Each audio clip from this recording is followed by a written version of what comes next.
इतना बड़ा इसका महत्व है कि यज्ञ ही जीवन है, सनातन की रीढ़ है ये। आप यदि कर्म करेंगे तभी तो आप सुरक्षित रहेंगे, तभी तो आप जीवित रहेंगे। शुद्धि, श्रद्धा और ऊर्जा का संगम यज्ञ, जो न केवल एक धार्मिक अनुष्ठान है बल्कि वैज्ञानिक दृष्टि से भी, चाहे वो वातावरण की शुद्धि की बात हो या फिर मानसिक शांति की, उसमें भी उपयोगी है। लेकिन बदलती भारतीय संस्कृति के साथ यज्ञ के महत्व को हम भूलते जा रहे हैं। यज्ञ जैसे अनुष्ठान जो है अब काफ़ी कम संख्या में देखने को मिलते हैं, लेकिन कोई है जो इस प्रयास में लगा है कि ये जो यज्ञ जैसे अनुष्ठान हैं उनको जो है बढ़ावा मिले, अधिक संख्या में वो हो। इस समय हम कुरुक्षेत्र के केशव पार्क में हैं, जहां पर कल से 1008 कुंडिया यज्ञ जो है वो शुरू होने जा रहा है। और ये जो पूरा यज्ञ है वो करा रहे हैं श्री श्री 1008 महाराज हरिओम गिरी जी महाराज। महाराज जी, आपका स्वागत है। महाराज जी, यज्ञ सिर्फ 2 अक्षर का शब्द, लेकिन इसका महत्व कितना बड़ा है? इसका महत्व इतना बड़ा है कि इसी से आपका जीवन सुरक्षित है। इतना बड़ा इसका महत्व है कि यज्ञ ही जीवन है। क्यों? क्योंकि सनातन का मूल है ये, सनातन की रीढ़ है ये। पुराने समय में जो हम प्राचीन कथाएं भी सुनते हैं, अपनी धार्मिक कथाएं सुनते हैं, यज्ञ का बहुत जिक्र होता था, बहुत यज्ञ होते थे, लेकिन अब जो है उनकी संख्या काफ़ी कम हो चुकी है। तो क्या कारण आपको नजर आते हैं और इसको बढ़ावा देने के लिए क्या हम लोगों को करना चाहिए? यज्ञ जहां आप खड़े हैं, ये गीता की भूमि है। उसी गीता ज्ञान में कर्म को यज्ञ बताया गया। आप यदि कर्म करेंगे तभी तो आप सुरक्षित रहेंगे, तभी तो आप जीवित रहेंगे। वातावरण शुद्ध करने के लिए आप चाहते हैं कि शुद्ध हवा मिले, आप प्रकृति से चाहते तो हैं, उससे अपेक्षा तो रखते हैं, लेकिन उसके लिए करते कुछ नहीं। आपको शुद्ध हवा चाहिए तो आप प्रकृति को खुराक दीजिए, गिव एंड टेक, दो और लो, देंगे तभी लेंगे।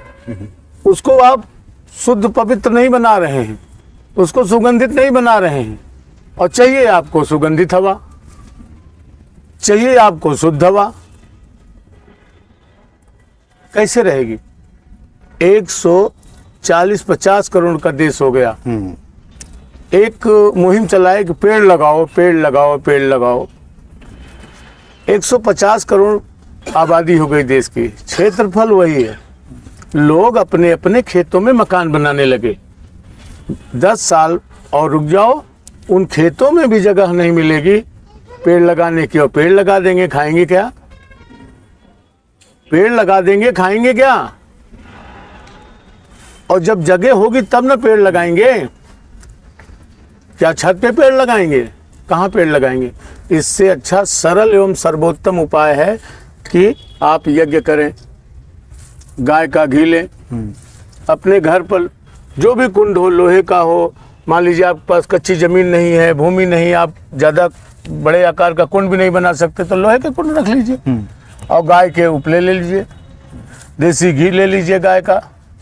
और आपके पास जो भी औषधि हो, तिल, जौ, चावल, जो भी औषधियाँ, जो भी है आपके पास सामग्री, ले लीजिए और ले करके उसमें स्वाहाकार कर दीजिए। गाय के उपले लेंगे, गाय का घी लेंगे।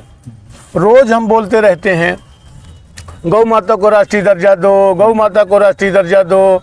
फिर जाएंगे रामलीला मैदान में, उधर प्रगति मैदान में कुछ दिन अपना बैठकबाजी करेंगे सब, और मीडिया बुला करके, देखिए ये महाराज जी ने ये गौ माता के लिए ये आंदोलन किया। कोई जरूरत नहीं आंदोलन करने की, उनकी आवश्यकता पैदा कर दो। आवश्यकता आविष्कार की जननी है। अब जब यज्ञ होने लगेगा तो गाय का घी चाहिए आपको, फिर गाय के उपले चाहिए आपको, अपने आप गाय पालना शुरू कर देंगे, राष्ट्रीय दर्जा अपने आप मिल जाएगा। क्योंकि यज्ञ करेंगे ना तो इतना संविधाएं बची हैं कि उनको पीपल मिल जाए या वट मिल जाए या जाटी मिल जाए या आम मिल जाए या चंदन मिल जाए। अब इतनी संविधाएं बची नहीं है, तो मजबूरी है गाय पालना। गाय जब पालना शुरू कर देंगे तो राष्ट्रीय दर्जा अपने आप मिल जाएगा।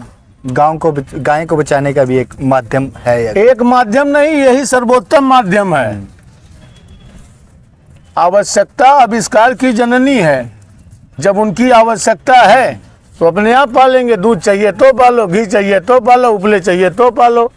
तो जब आप उसको पालेंगे तो निश्चित रूप से 100 में केवल 40 लोग गौ पालन शुरू कर दें, राष्ट्रीय दर्जा अपने आप मिल जाएगा। अब तक कितने ऐसे यज्ञ आप करा चुके हैं महाराज? इस धरती पर चौथा है। 108 कुंड किया, फिर 108 किया, फिर 500 किया, अब 1008 कर रहा हूँ। वैसे पूरे भारत में 23-24 प्रदेशों को मिला करके लगभग 150 यज्ञों के ऊपर कर चुका हूँ। वैसे तो 200 के आसपास हूँ, लेकिन पूरे भारत को अगर देखा जाए तो 23-24 प्रदेश हैं। 23-24 प्रदेशों में कर चुका, और इसीलिए विशेष रूप से यहाँ की भूमि चुनी कि यहाँ से पूरे विश्व को संदेश गया हुआ है। तो यहाँ अगर हम 1008 कुंड करते हैं तो यहाँ प्रातः काल में यज्ञपुत्रा पर लाइव किया जाएगा। 8:30 बजे से यज्ञपुत्रा पर, यज्ञपुत्रा चैनल है उस पर लाइव किया जाएगा। तो जब यहाँ स्वाहाकार चलेगा तो यज्ञपुत्रा चैनल को देखें और अपने अपने घरों पर कुंड लेकर के बैठें, सामग्री लेकर के बैठें। किसी कारणवश यहाँ नहीं आ सकते हैं तो जब यहाँ स्वाहाकार होगा, विद्वान स्वाहाकार कराएंगे, तो उसी समय अपने अपने घरों पर स्वाहाकार करें। उनको भी वही पुण्य फल मिलेगा। और 27 तारीख को पूर्णाहुति में उपस्थित होकर पूर्णाहुति कर लें। महाराज जी, आप अपना अधिकतम समय जो पहाड़ों में, जंगलों में ऐसे बिताते हैं, जैसे हमारे पुराने ऋषि मुनि होते थे, तो उसके पीछे की क्या कहानी है? मतलब ऐसा आप जंगलों में क्यों? देखिए, संन्यास का मतलब होता है मन की शांति। और पहाड़ों पर प्राकृतिक एनर्जी होती है, प्राकृतिक ऊर्जा होती है, मन को शांति मिलती है। यहाँ वहाँ से नीचे उतरते हैं तो साधु का कार्य करते हैं, क्योंकि साधु को जन कल्याण करना चाहिए, समाज का कल्याण करना चाहिए, इसके लिए नीचे उतरते हैं। अब वहाँ हम थे, हमने अभी थोड़ी देर पहले पता नहीं बताया हो कि ना बताया हो, लेकिन संयोग से उस समय हम लोग हिमालय की तरफ थे। कई दिन बाद मैं गुफा से निकला तो मेरी इच्छा हुई कि थोड़ा चटाई बिछा दे तो धूप ले लेता हूँ, उसकी भी ज़रूरत पड़ती है। बताते हैं विटामिन डी मिलती है शायद हमारी ख्याल से। तो हमने कहा थोड़ी देर धूप ले लेते हैं। जब वहाँ निकाले देखा तो हम 8 मिनट भी धूप को नहीं झेल पाए, शरीर हीट हो गया। उस जगह हीट हो गया जहाँ 15-15 फीट बर्फ़ गिरती है। तो मैंने सोचा जब यहाँ ये कंडीशन है तो नीचे क्या होगा।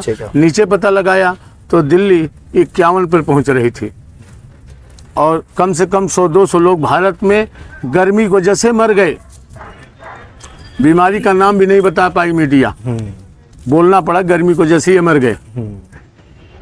तो मैंने सोचा कि अगर पृथ्वी के ताप को संतुलित नहीं किया गया, प्राकृतिक संतुलन नहीं बनाया गया और पृथ्वी हीट हुई तो ग्लेशियर्स फटेंगे। कोई ताकत नहीं जो महाप्रलय से रोक दे। इसलिए मेरे मन में आया, मेरे विचार में आया, यहाँ आया तो उसमें कुछ और लोग मिले, संत मिले। हमारे इंद्रगिरी जी महाराज जैसे हैं, राजेश जी हैं, शास्त्री यहीं कुरुक्षेत्र से हैं, प्रेम जी शास्त्री हैं कैथल जैसे। इन विद्वानों से भी हमने चर्चा किया। इन्होंने कहा बिल्कुल महाराज जी यज्ञ तो करना चाहिए, क्योंकि अगर यज्ञ नहीं किया गया, वातावरण नहीं शुद्ध हुआ तो हम लोग असुरक्षित हैं। जैसे कि पीछे कोरोना काल आया था, सब कुछ बंद हो गया था, कोई उपाय नहीं था भारत के पास, मंदिर तक बंद कर देना पड़ा, कथाएं भी बंद हो गई, सब बंद हो गए, ठीक ना। तो इसलिए इसकी ज़रूरत है। इसलिए सभी साधु संतों से, विद्वानों से ये अपील है कि सब अपने अपने आश्रम में, अपने अपने समाज में लोगों को प्रेरित करें, खुद करें और लोगों को प्रेरित करें, और यहाँ भी उपस्थित होकर के भारत को नहीं विश्व को संदेश दें।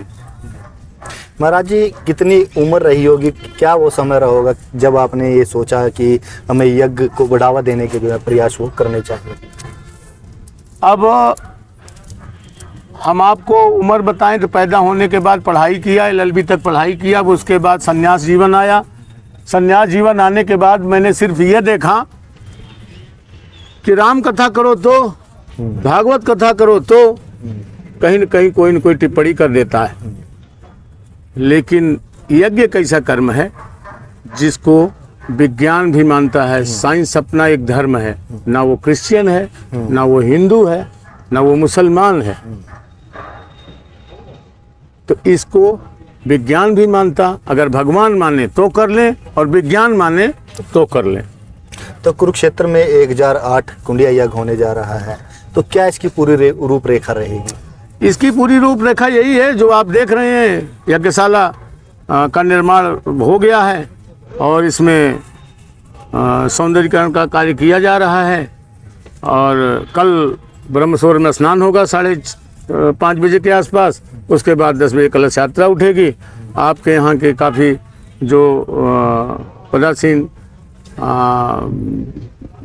काफ़ी लोग, मैं किसकी बात करूं, आश्वासन बहुत लोगों से मिला हुआ है, कौन कौन आएगा कौन कौन नहीं आएगा, लेकिन मैं समझता हूं मीडिया के लोग, आप लोग जरूर आएंगे, और जो आप लोग आएंगे तो बाकी सब आ जाएंगे अपने आप। तो अन्य महापुरुष भी यहाँ पे हैं, संत महापुरुष यहाँ पे हैं, आप भी यहाँ पहुँचे हैं महाराज जी। कल से यज्ञ शुरू हो रहा है यहाँ पर 1008 है, तो आप क्या समझते हैं यज्ञ का महत्व आपकी दृष्टि से क्या है? ऐसा है, जग से ऊर्जा पैदा होती है। जहाँ ऊर्जा विकसित होगा वहाँ सब कुछ सही रहेगा, वातावरण शुद्ध होगा। और ये तो कुरुक्षेत्र है हमारी वेदांतर में एक धाम जैसे है। हाँ, तो यहाँ 1008 कुंडी यज्ञ तो मैं और मेरे लाइफ में पहले बार देख रहा हूँ। मैंने भी बहुत जगह देखा, लेकिन महाराज जी का एक प्रयास और भी है कि यज्ञ दिवस मनाया जाए। हाँ, ये तो सत्य बोले हैं महाराज जी। अगर हर दिवस बनते, गणतंत्र दिवस बनते, ये बनते वो बनते, तो हमारी ये तो जहाँ से ऊर्जा पैदा होते हैं वो क्यों नहीं बना? वो तो पहले बनना चाहिए, जहाँ से हमारा सृष्टि है वो पहले बनना चाहिए। लेकिन इस विषय में कोई हम लोग मार्क नहीं करते हैं, लेकिन ये जरूरी है। बाबा जी जो बोले वो सत्य बोले हैं, एकदम मेरे आत्मा की बातें हैं।